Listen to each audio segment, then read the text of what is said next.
The tropics are in full bloom with the hurricane season at its peak. We have Isaac heading for the Lesser Antilles. We have Florence, and there are basically four named systems out there in the Atlantic at this time. But currently for Trinidad and Tobago, there's also a hazardous seas alert issued by the Meteorological Service for long period swells, which will include the battering waves, also some dangerous currents, which could also disrupt sea bathing and also nearshore activities. So be mindful about that as we go through Thursday and well into Saturday as well. But the main story will be Isaac coming across the eastern Caribbean with tropical storm warnings in effect for Martinique, Dominica and Guadeloupe. With watches in effect, that means that tropical storm conditions are possible for Antigua, Montserrat, St. Kitts, Nevis, Saba and St. Eustatius, as well as St. Martin. I can just see here, there is Isaac. It has basically been torn apart quite a bit, but it is still likely to bring some impacts across the Lesser Antilles, particularly flooding rain. So Dominica is under a flood warning. They're expecting life-threatening flash flooding as well as falling rocks. And obviously there will be the damaging winds as Tropical Storm Isaac passes through.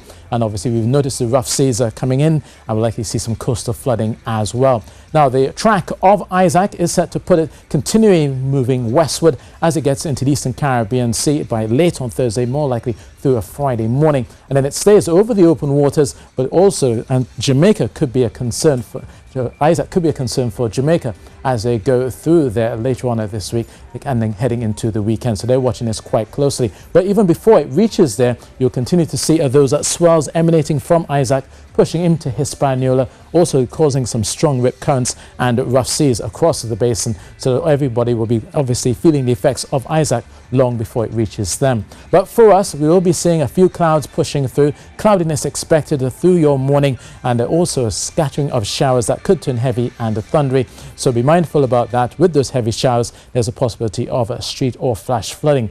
And also for Trinidad, you'll notice lots of cloudiness overnight. A few thunder showers are possible, especially across the hillsides as you go into the early hours of Thursday. So for those commuting into work, be mindful of the possibility of street or flash flooding in some of those heavier showers. And down towards the afternoon, the daytime heating will definitely add some impetus, likelihood of striking up a few more thundery downpours, especially over western areas of Trinidad as we go through the heat of the afternoon. So again, tomorrow, even though Isaac is not a direct threat, obviously there will be more instability around across Trinidad and Tobago. Now temperature-wise, there'll be a lot of cloudiness as well, so at least it'll take the heat out of the day. 31 degrees Celsius expected across Trinidad, and also 30 degrees Celsius in Tobago.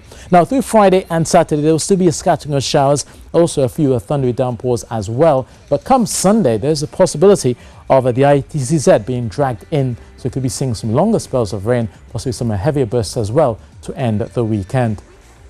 Now, for those heading offshore, we've been talking about the hazardous seas alert out there, looking at those long east-northeasterly swells of about 12 seconds, bringing some battering waves along the northern coastlines at times. 2.5 meters is likely offshore, and you will notice those variable winds moving from the north then to the south as you go through the day. So obviously for sailors or for those of you looking to venture out, be mindful of the sea conditions as you go about your business. Now there we have Isaac, there's Eileen, and now we've been joined by Joyce, and there's also a Florence, which is heading for the eastern United States. Obviously there have been mass evacuations across the eastern seaboard, and already there are dangerous surf and strong rip currents affecting the shorelines there. And obviously the flood potential is there. We could be seeing maybe a meter of a rainfall, which could cause landslides across many parts of the eastern United States, with historic flooding as well possible, with damaging winds as well as tornadoes and that devastating storm surge. Now for us in the western Caribbean, it is mostly settled. We do have a disturbance which is likely to develop as you go through the Gulf of Mexico, but in terms of Isaac, as it makes its way into the eastern Caribbean Sea and then eventually pushing through into the open waters, it will likely begin to bring some unsettled weather across Hispaniola by the weekend. But for us in Eastern Caribbean, south of Barbados, scattering of showers, some of them turning thundery. North of Barbados, you'll notice the effects of a tropical storm Isaac, with the warnings and watches in effect all the way up to Antigua and St. Kitts. And for the Greater Antilles, a scattering of showers is still likely, more so for Santo Domingo, but for Kingston, a lot of sunshine to come and a high of 33 degrees Celsius. So as you go through this hurricane season, definitely be prepared. That's your weather, and that's it from me.